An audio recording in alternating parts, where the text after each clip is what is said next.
Miq radiongjalle, jemi sot me teologun dhe historianin e Kishës Son, me zotin Thoma Shkira. Në fakt, sot do të nisim një cikël të ri emisionesh në radion tonë në Gjallje, do të flasim pikërisht për profilet e klerikëve të përndjekur gjatë periudhës së komunizmit. Në fakt, sot do të flasim për një klerik, i cili ka jetuar në mitropolinë e Gjirokastrës nga pepeli i Dropullit të Sipër, i cili u persekutua gjatë periudhës së komunizmit. Thoma, ju falenderojmë shumë që na erdhët sot. Faleminderit që nisëm edhe këtë cikël emisionesh. Në fakt, ju keni bërë një studim të detajuar të gjithë klerikëve të persekutuar gjatë periudhës së komunizmit. Por sot ndalemi tek Ad Vasili. Po, Ad Vasil Sini është një figurë klerike që është burgosur në periudhën e komunizmit. Edhe vlen që të ndalemi dhe të flasim pikërisht për këtë figurë. Natyrisht që studimi kërkon edhe më tepër kërkime, edhe më tepër vlumtime, por që me të dhënat e deri tanishme arrin që të përçohet profili i këtij kleriku. Fillimisht Ad Vasili ka lindur në fshatin Pepel të Dropullit të Sipër në Gjirokastër dhe meqense ngeli jetim që herët, për të u përkujdes igumeni i manastirit të Shën Trinisë së Pepelit. Ky manastir, që njihet ndryshe si manastiri i Shën Triadës ose i Shën Trinisë, kishte një igumen, Konstant Shevin, i cili e mori dhe e riti dhe e mbajti në manastir. Pra u rit me që fëmijë me kishte. Dhe pasi ndoqi arsimin fillor në shkollën e fshatit, shkon në Greqi dhe studion për prift dhe para viteve 40, domethënë rreth fundit të viteve 30, ai kthehet në fshatin Pepel dhe fillon dhe të punojë si klerik.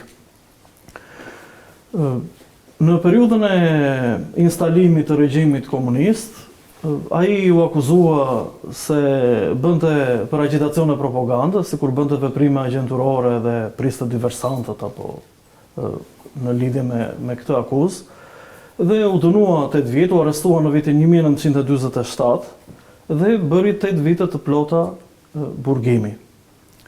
Vjet re në të dhënat e sigurimit se që për vitin 1955 deri në vitin 1979, ai nuk u mor me këtë figurë klerike, sipas të dhënave të shkruara. Pasi doli nga burgu, punon disa kohë si punëtor edhe në kooperativën për disa vite në kooperativë dhe shërbeu më pas si klerik në disa fshatra të Sarandës, si në Aliko për shembull, dhe më pas u kthye në fshat dhe në vitin 1967, ashtu siç ndodhi dhe me të gjithë klerikët e tjerë ortodoksë, ata u zhveshën nga funksioni dhe u larguan nga kishat dhe u troq, punoi disa kohë dhe më pas doli në pension.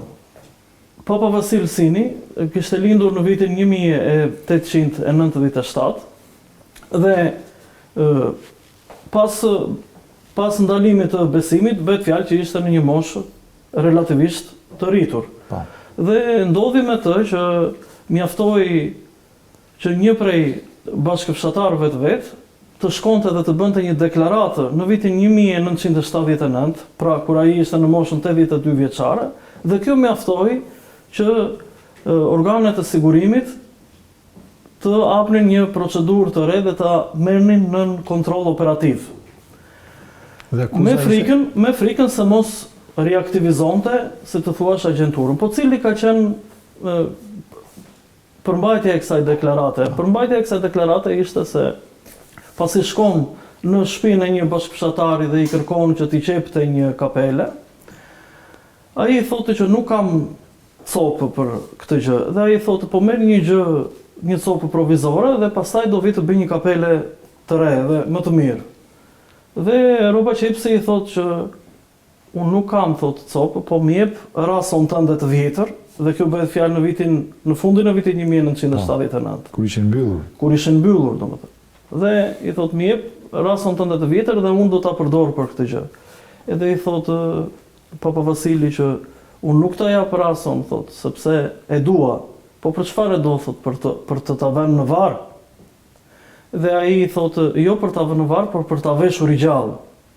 Dhe i thot edhe një detaj tjetër se pritet thot që në vitet 1980 kisha do hapen përsëri.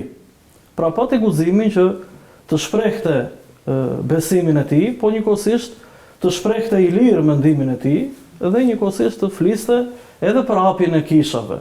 Në një kohë kur ishte e pamundur që të mendoj kulmi i luftës ndaj kulmi i përndjekjes së atyre që zhvillonin praktika fshehurazi, praktika fetare, të cilat ishin të ndaluara me ligj, edhe me kushtetut. Dhe në këtë situatë mjaftoi kjo deklaratë dhe kështu u morën kontroll dhe u vunë organet sigurimit disa agjentë për ta kontrolluar dhe për ta provokuar në momentet e caktuara. Nuk kaloi shumë dhe në një moment kur ishte një varimi në prani të Priftit, njëri prej organeve të sigurimit i thotë, ambash, i thotë Papa Vasili, apo të vendosim tek lista, duke nënkuptuar tek lista e të vdekurve, meqense ai ishte edhe në një moshë relativisht të madhe. Përgjigjja e Papa Vasilit ishte që listën e të vdekurve nuk e kemi në dorën ne. Ne jemi të krijuar nga Perëndia dhe ai e dikon se kur ne do largohemi nga kjo jetë. Edhe ky është një detaj i cili është evidentuar dhe shënuar se kemi të bëjmë me një klerik, me një person, i cili vijon të zhvillojë propagandën e vetë, siç e përkufizonin. Pra, ai fillon të indoktrinojë. Dhe kjo mjaftoi që të vishin në lëvizje përsëri. Dhe këto janë disa detaje të cilat tregojnë se si fryma e këtij kleriku, duke marrë parasysh që ai u rit në manastirin e Shën Triadës së Pepelit. Pra kemi të bëjmë me një person i cili ishte jetim, kisha e mbajti afër, qëndroi aty dhe i shërbeu, ju dedikua kishës dhe i shërbeu si klerik. Natyrisht, koha e atërshme dhe fati i keq i tij që erdhi regjimi dhe në atë periudhë shpeshherë këta klerikët të cilët shërbenin në zonat kufitare, siç është edhe Pepeli dhe manastiri Pepelit më në veçanti, sepse është në një zonë pranë kufirit, këto kishin më tepër dyshime dhe më tepër kontakte me përtej kufirit dhe prandaj i gjenin arsye dhe ngrinin dyshime dhe akuza, shpeshherë akuza të cilat i konsideronin se se këta persona ishin armiq të popullit dhe në kundërshtim me pushtetin komunist, me ideologjinë komuniste, dhe mjaftonte kjo gjë, qoftë edhe një mendim ndryshe i secilit prej këtyre klerikëve, siç dhe rasti i Papa Vasil Sinit, që ata të vepronin në këtë mënyrë. Po jo vetëm Papa Vasili, edhe familjarët e tij luftoheshin, përndiqeshin, nuk u burgosën ose të internoheshin, por ama ishin në shënjesër. Kjo është një figurë mjaft interesante për një klerik, i cili ishte një klerik që shërbente në disa fshatra të zonës së Gjirokastër, Sarandës. Që kryente detyrën e tij. Që kryente detyrën e tij si klerik. Dhe një nëpërkëmbje e tillë. Gjithashtu duhet të theksojmë se në vitet e fundit të jetës së Ad Vasil Sinit, i cili ndroi jetë në vitin 1983, ai ngeli pa pension. Domethënë, bëhet fjalë për një njeri që i shërbeu popullit, qoftë si klerik, qoftë edhe si punëtor krau në kooperativë, apo dhe në kohën kur ishte aty me bashkëfshatarët, të ngelej dhe pa pension në fundin e jetës vetë. Kjo është një shkelje e të drejtave të njeriut. Flasim për një kohë, thoma, kur s'kishte as tokë, kur s'kishte as një gjë, s'kishte të drejtë as të baj bagti, pra i ndërpren çdo lloj mundësie ushqimi, të themi. Po, kemi raste me klerik të tjerë, të cilëve u është sekuestruar gjithë pasuria e tyre, e luajtshme dhe e paluajtshme. Por Papa Vasil Sini ishte një njeri që vinte nga një familje e mesme, por që nga që ishte dhe jetim, ai u afrua më tepër me Po kush kujdes gjatë atyre viteve, thoma, kur ai ishte në këtë pa pension, kush kujdesej për Papa Vasilin, derisa ndroi jetë? Një vajza e tij ishte martuar në një fshat tjetër në Bularat. Dhe ndoshta ata kujdeseshin ose me të keq aty në fshat. Ma merr mendje se kjo ishte ajo përpjekje, por që fakti që në vitet e fundit ishte pa pension është një e shprehur që është shënuar nga organet e sigurimit, që tregon që dhe tjetri, që ishte një nga personat që survejonte, i thot, po, çfarë pretendon ti, thot, të marrësh pension?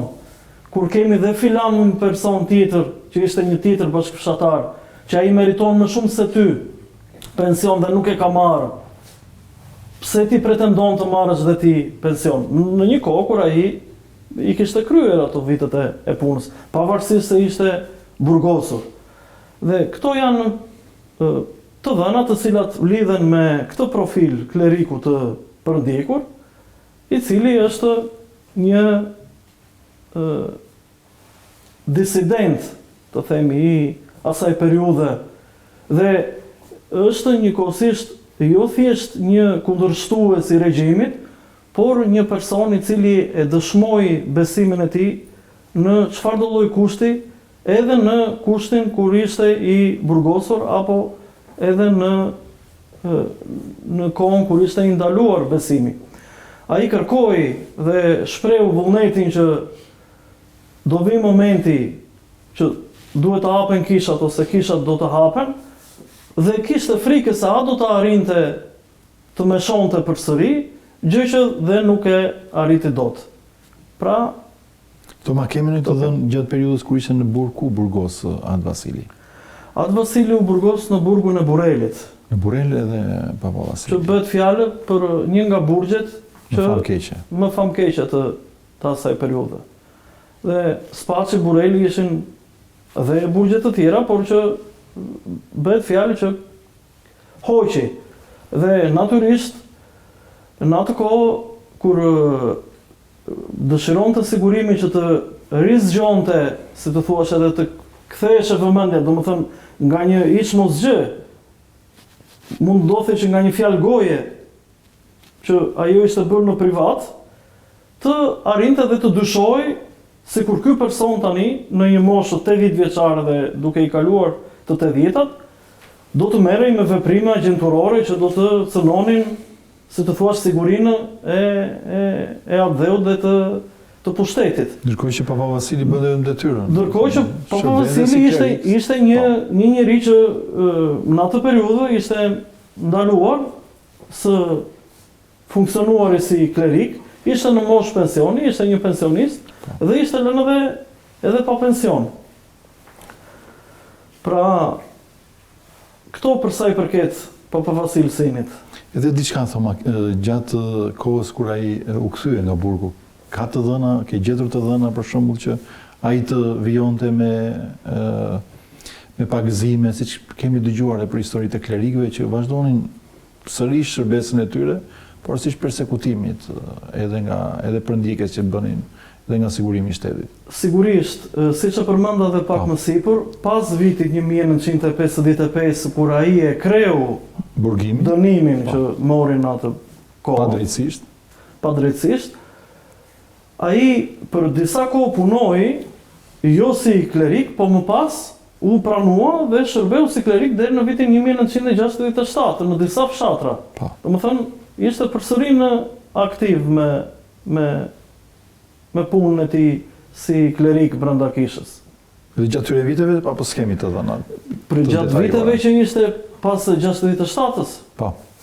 Unë deri tani nuk kam gjetur të dhëna, por ajo që më ka bërë përshtypje Thomaj edhe në bisedat me klerik të ndryshëm, por sidomos në qytetin e Korçës, më kanë treguar për një urrejtje shumë të madhe ndaj klerit. Madje kjo edhe ndaj fëmijëve të tyre. Kjo gjë reflektoi edhe në Gjirokastër, nga studime që keni bërë edhe në Mitropolinë e Gjirokastrës apo edhe në mitropolitë e tjera. Dhe pse nga buronte gjithë kjo urrejtje ndaj klerikëve? Në përgjithësi flasim për gjithë klerikët, Thoma.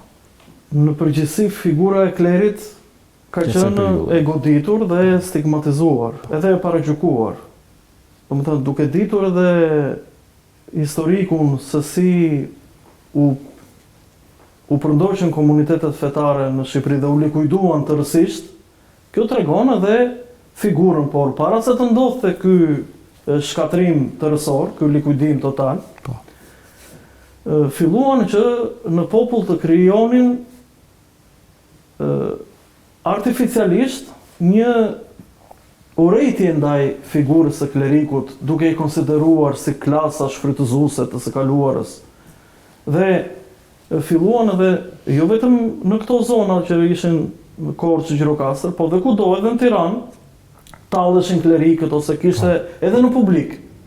Domethënë kishte incidente, pra nuk dilin dot, të cilat dilin, por kishte raste që cënoheshin të drejtat e tyre dhe kishte incidente të cilat janë reflektuar si ankesa, qoftë në organet e larta kishtare, qoftë edhe të cilat janë reflektuar edhe në shtetin asaj kohe.